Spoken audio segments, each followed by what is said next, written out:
Hi guys, it's Nicole, and today I have a school themed layout featuring some DIY tile alphabets. Now, if you are going to be looking for the download and more instructions using this method, go to my Facebook group. This is the stamp set and die from Concord and Ninth, and we're going to go ahead and jump into this process. Now, originally, I formatted my photos into these two photo templates. These are from Carrie Bradford Studio. I will link to her website in my description. These are sized and formatted to fit in traveler's notebooks. However, I don't scrap that size. But I went ahead and purchased them a while ago because ultimately they're just good, almost like miniature sized photo collages. And I went ahead and printed them out in the true size for a traveler's notebook, which I think is like a 4x8. Correct me if I'm wrong in the comments. I am going to go ahead and resize these later. Basically, when I print these from Photoshop, I drag and drop them into a letter-sized document to print from. So within that letter-sized document, I just grab a corner and make them a little bit smaller and just kind of figure out what size I need them to be.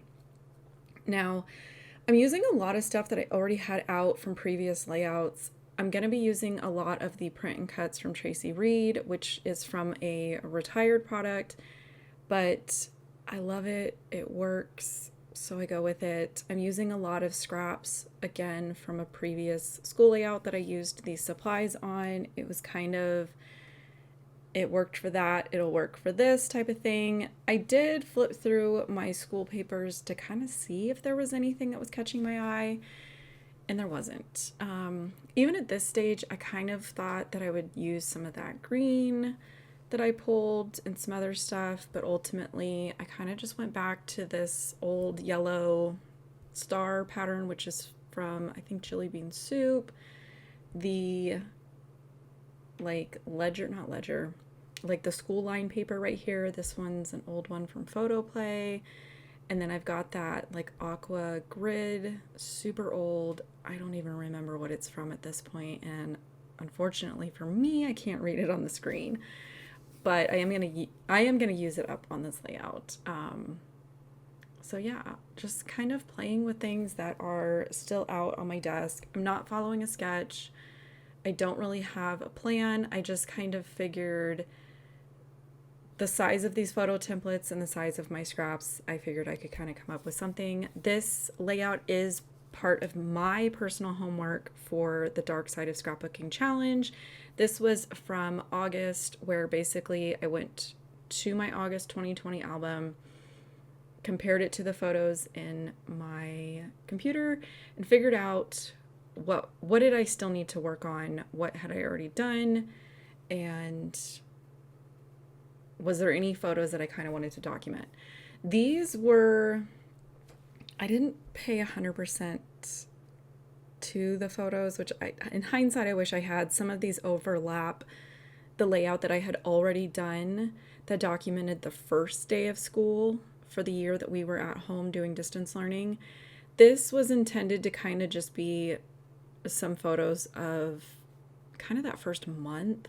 So all of these are from August, but I was kind of trying to focus more on just the weird things that we were sort of settling into. There was a lot of,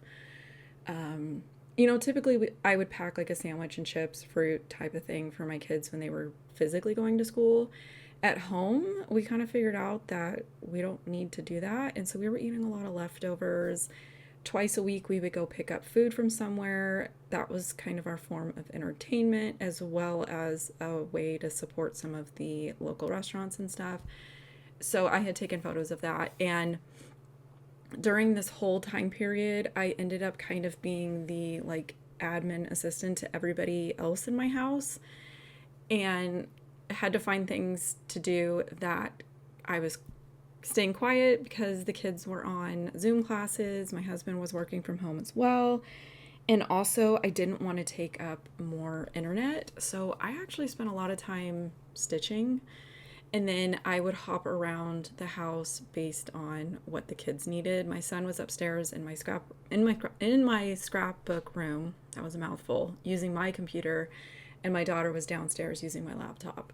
So I would kind of bounce around between what was going on. My son in particular, his math class always seemed to land when it was lunchtime for everybody else. So I would take my lunch upstairs and eat with him and kind of sit in his math class, because that one was sort of the worst of the distance learning. A lot of technical issues. His teacher was having a lot of issues, and it just worked out better for me to kind of hang out with him, almost sit through the lesson so that I could then reteach it to him in a different way, so that at least he was learning the material, if that makes sense. I went off on a really bad tangent. Anyways, I'm going to go ahead and start putting things together. I resized my photos to be a little bit smaller. I wanted them to fit within these sections, which are, I'm going to say roughly 4 inches, but again, I'm using scraps. I've come up with this solution to have like a section on the left, a section on the right, and reserve the middle to have title, journaling, and embellishing. And I did pull out a bunch of stuff. And I probably used 2 stickers out of all of this, but this is just something that I like to do. I like to go through old die cuts, old sticker sheets, and kind of see if there's anything that I can possibly use in addition to these print and cuts that I've pulled. This stuff is in my stash. It's here. I should use it. So anytime I can find a use for it, I try to. Now, these pencil borders, I love them, but they were a little bit too wide for the room that I've left myself. So what I decided to do was to cut them in half, and I'm going to use them to kind of create a boundary between that middle section and my 2 side sections. And so you're just going to kind of see the erasers peeking out from one side and the pencil tips peeking out from the other side. And then this is not a full 12 inches in whatever size I've got it printed at.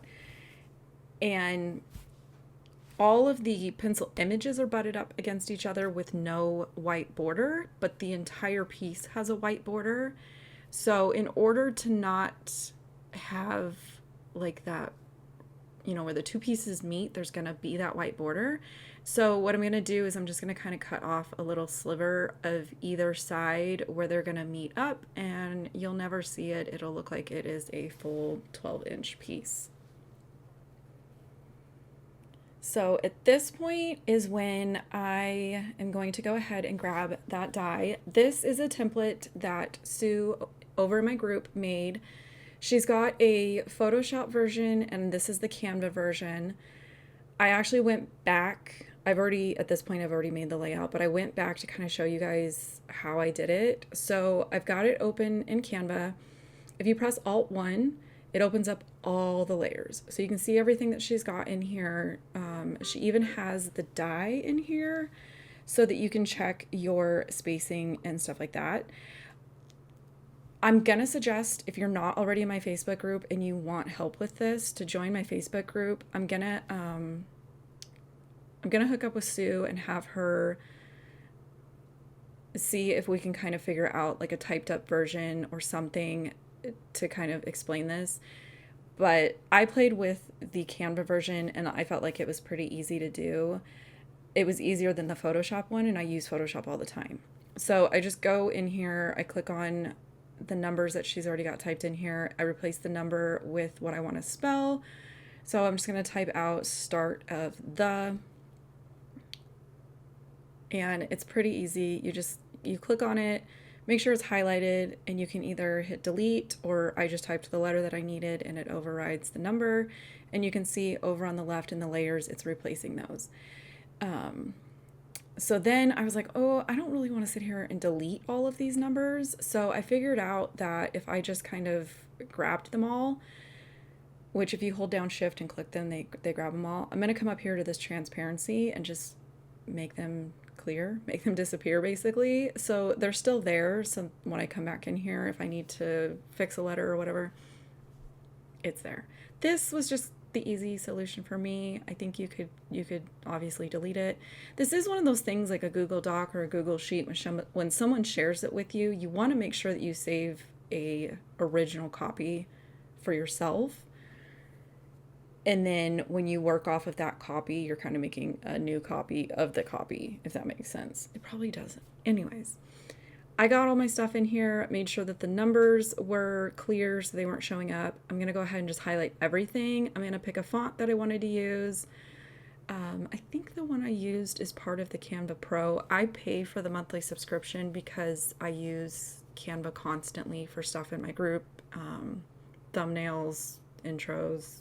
So Sue has designed this, though, that you can use it with the free version. Then what you want to do is you want to hit share, make sure it's PDF, or not PDF, PNG, save it. I opened it in Photoshop Elements, dragged and dropped it in, and basically what she told me to do was to make sure that when I go to print it, that my paper that it's printing to is set for 4x6, and that the image itself is set for 4x6, and then everything should line up and I should be good to go. And I just cut a scrap piece of cardstock down to 4x6, ran it through like I would a 4x6 photo. Good to go. The friendship die set comes with squares and circles. Both fit this template. I wanted to do the circles, so I went ahead and did that. I think I was talking over the screen capture, but hopefully you saw when you are in Canva, you can change the color, and I used the little eyedropper tool and matched it to the color that was showing up in the print and cuts, and that was kind of how I got this pink that matched everything. So I'm gonna go ahead and basically start assembling all of these choices that I've made, all of this stuff that I've prepped. Again, these are those pencils that I cut the little white sides off of so that it would look like one solid strip here. I'm just going to put the pencil tips on one side, and then I'm going to put the erasers on the other, and I'm just making sure that I match up the colors so that it looks like the pencils kind of go all the way across behind this school paper. This I felt like was a really just kind of cute way to incorporate this pencil border that up until this point, I think I've printed this collection 3 or 4 times. So I had 3 or 4 of these pencil borders and I had yet to use them. So I was like, this is going to be fun to be able to kind of get these used up. I did make sure to put some glue underneath and just make sure that everything was down really, really well. And those tile letters are kind of, I want to say subtitle, but it's not really a subtitle. It's the whole title is basically start of the weirdest school year ever, because I had a bunch of these title pieces, again, from how many times I've cut this out. So I just kind of played around with different words to lead into the weirdest school year ever. And I didn't want to just have the. So because all the photos are spanning that time period, it was just kind of like, let's just talk about the start of it. I did print out way too many letters. You can see them over there. I wasn't 100% sure what my title was going to be. So I printed out a bunch of different options and decided in the moment. So if you're somebody that really likes to like pre-prep stuff like that, you could totally take that document and type up like a whole row of A's, a whole row of B's, a whole row of C's, and kind of like pre-plan some stuff and have it like ready to go, bagged up with your die. It does come with that stamp set. I have used the stamp set before in it kind of its intended purpose and made the friendship bracelets. I will post that video up here in the eye. And then, you know, you could kind of just have like your little tile letters ready to go. I'm kind of taking it on a as needed basis because I'm so indecisive. Like I couldn't decide like what color I wanted to make them. Ultimately, I settled on pink. I couldn't figure out what words I wanted to have, so I just kind of wait until I need tile letters and I make them in the moment, because then I can decide, do I want circles, do I want squares, what font do I want, what color do I think is going to fit the best, that kind of thing. To adhere them to my page, I am using these little square foam things. I think that these are the scrapbook.com brand. They're not my favorite. They're a little thicker than I like, but I am trying to use them up. I think I ended up, yeah, I did. I took away the word of, and I was like, you know what? I want this to fit. We're just going to go with start the weirdest school year ever. This was one of those layouts that I thought would be easy. It was originally my plan to create this live when I hit 4,000 subscribers. I have yet to hit that yet, and I really just needed to get this made. So when I celebrate hitting 4,000 subscribers, I will have to come up with a different layout to do live. I thought that this would work for live because I thought it would be quick. It was not. I think I just... Too many decisions I couldn't settle on. Now, I really thought that making a cluster here at the bottom would be cute, so that was what I kind of settled on, and this gave me a perfect opportunity to use this office chair that's part of the collection.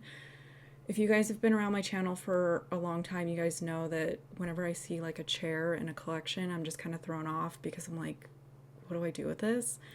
So this was a fun way to kind of use it, especially because it does kind of look like the chair that's in my office that my son was using. So I did find some like labels and little phrases to kind of tuck behind the photo templates. I found this cute little like cursive alphabet sticker from an old October afternoon sticker sheet, and the colors worked, theme worked, perfect. I went and typed up my journaling thinking I won't have a ton to say. It'll fit here in the middle. I ended up being a little bit more wordy than I thought I was going to be, but I also wanted to include it. So there's a lot. I am going to kind of need to move down the embellishment cluster at the bottom, and things are going to kind of bleed over that, but it's fine. It does look, in the end, a little full, a little messy, but that school year was a little full, a little messy, a little chaotic, so it's kind of on brand. I'm going to use my Hero Arts sentiment strip. I have showed this so many times. I've got a tutorial. I will link it above here. One of my favorite uses with this is journaling strips with foam adhesive behind it. My favorite of the 3 sizes that scrapbook.com offers is the 1mm. I think it just gives it just a little bit of height without it being super bulky, and that's my preferred preference. If you've never used them, I will always suggest get the assorted pack that comes with 1, 2, and 3mm, and that way you've kind of got different heights to play around with, and you can kind of figure out if you like them, and if you do like them, which ones you prefer. So here you can see my journaling is very much creeping down onto that chair, and I almost considered moving every single thing up because I cut that strip from a full sheet of paper. I had enough paper that I could have cut another strip, but there's kind of like a switch that happens in my brain where once I've reached a certain point in a layout, I'm like, I don't really want to take the time to go backwards in the process. So I have to sort of tell myself, yes, it would look more balanced and more symmetrical if I moved everything up. However, it's okay. It's done. It's documented. We're going to tuck some extra little pieces in here. And the important thing, like I said, is it's done. These photos are documented. This layout wrapped up my August of 2020, and I could move on. So again, this is my Facebook group if you have not already joined it. So I would head there if you are looking for the download to do these little tile letter stickers and kind of access to be able to talk with Sue and, you know, kind of see what the different options are using her templates for these. So with that, I will catch you guys later, and thank you for stopping by.